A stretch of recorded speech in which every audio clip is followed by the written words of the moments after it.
Namasté, aujourd'hui je vous propose un pas à pas pour la posture sur la tête. Donc je vais vous proposer de vous montrer en étant de profil l'alignement qu'il faut avoir afin de ne pas casser le cou. La base des cervicales commence vraiment au niveau du crâne. Là vous voyez la base du crâne presque entre les deux oreilles.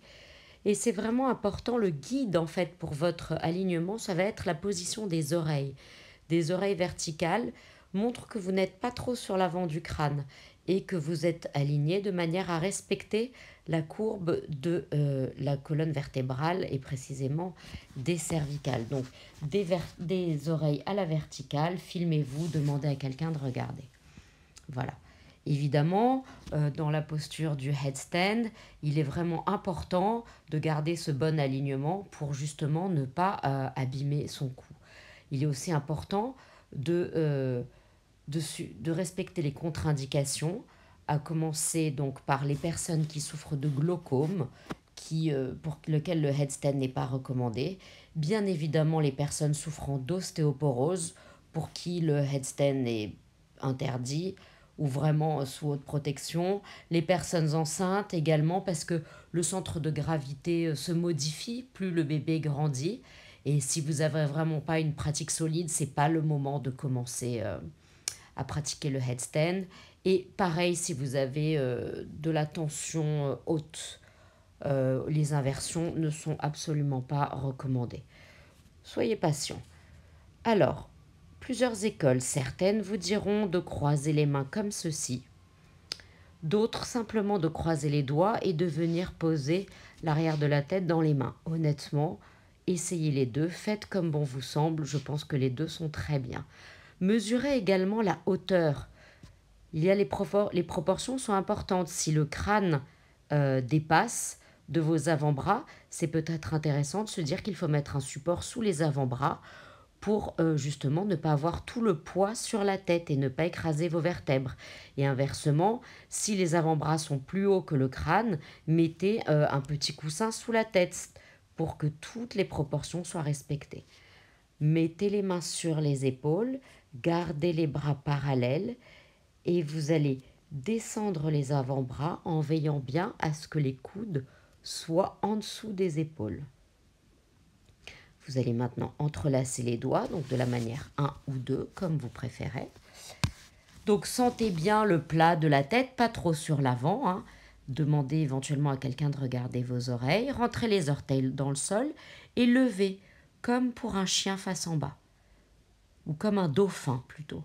Un dauphin avec la tête sur le sol.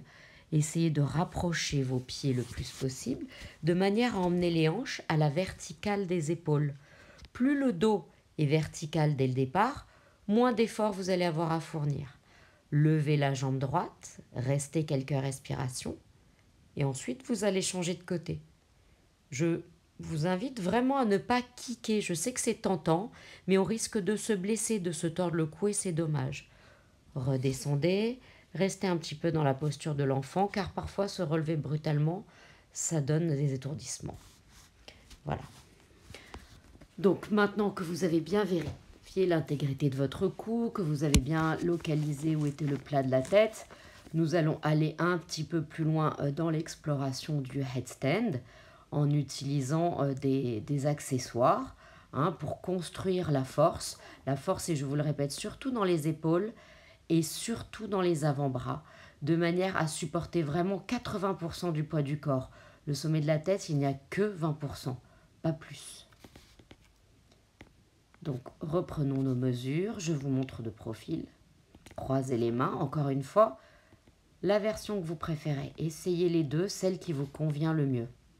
N'écartez pas les coudes, essayez de les garder largeur des épaules. Faites des petits exercices d'ouverture d'épaule à la limite, enfin même pas à la limite, avant le headstand pour bien ouvrir. Et si vos épaules ne sont pas assez ouvertes, soyez patient. Construisez, c'est une posture qui se construit. Nous allons maintenant utiliser une chaise, donc pour aller encore plus vers l'avant. Bien évidemment, si vous ne vous sentez pas encore d'utiliser et d'avancer dans cette pratique, continuez à faire le dauphin avec la tête posée au sol et lever une jambe après l'autre. Donc avec la chaise, on reprend nos mesures. Vous allez mettre un pied sur la chaise, un pied sur l'autre. Essayez d'avoir les hanches à la verticale des épaules. Repoussez fortement le sol avec les avant-bras. Je vous répète, 80% du poids du corps sur les avant-bras, seulement 20% sur la tête. Levez une jambe. Essayez vraiment de viser la verticalité. Posez. Levez l'autre jambe. Posez. Et vous allez en profiter pour voir quelle est votre jambe dominante d'ailleurs, celle avec laquelle vous allez vous sentir plus à l'aise. Essayez de faire flotter la jambe, le pied qui reste sur la chaise et redescendez dans la posture de l'enfant. Super. Donc je vous répète que c'est très important la posture de l'enfant pour ne pas vous remonter tout de suite après, pour ne pas avoir d'étourdissement. Prenez votre temps, soyez patient. Le headstand, encore une fois, est une posture qui est géniale, mais une posture dans laquelle on peut aussi se blesser si on ne fait pas attention. Voilà. Donc, prochaine étape, je vous montre encore une fois de profil. Donc, rappelez-vous qu'il est important d'engager vraiment tous les muscles du corps, même le bout des pieds quand vous êtes debout. Le bout des pieds est un point mort. Si vous n'activez pas vos pieds, ça va vous gêner pour l'équilibre. Rentrez le ventre, les côtes de devant vers l'intérieur et surtout respectez la courbure de votre cervicale. Je ne le répéterai jamais assez. Ne mettez pas trop le front sur le tapis, mais bien le plat de la tête. C'est très important de respecter les étapes et de vous échauffer bien avant la pratique du headstand. Éventuellement, vous pourrez utiliser un mur, mais c'est aussi sympa d'apprendre sans le mur. Donc, on va refaire, on reprend les mesures, on remonte donc dans cette espèce d'hybride de dauphin avec la tête sur le sol.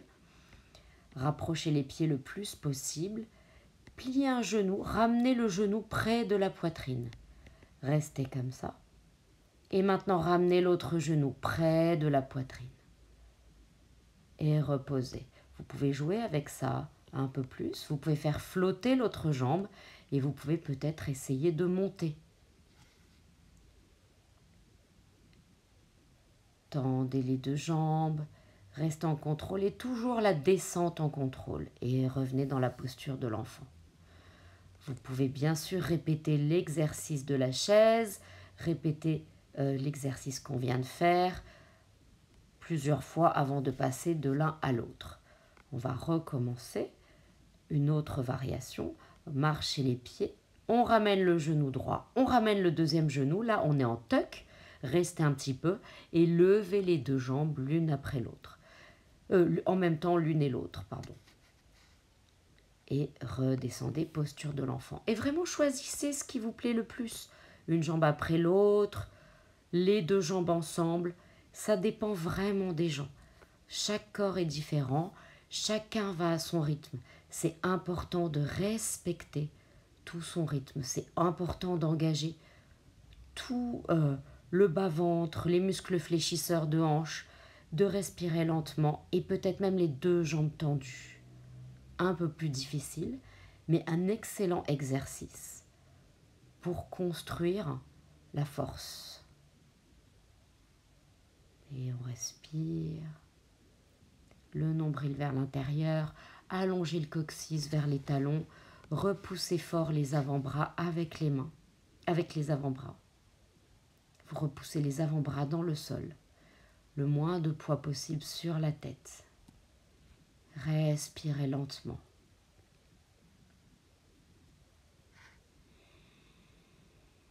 Serrez les jambes l'une vers l'autre, une légère rotation intérieure. On amène l'intérieur des cuisses légèrement vers l'arrière. La pointe des pieds vers le ciel. Vous pouvez pointer, vous pouvez flexer, vous pouvez faire entre les deux. Moi, j'aime bien faire entre les deux, mais chacun fait à son rythme. Chacun fait comme il le sent. Et on redescend toujours en contrôle, toujours dans la posture de l'enfant.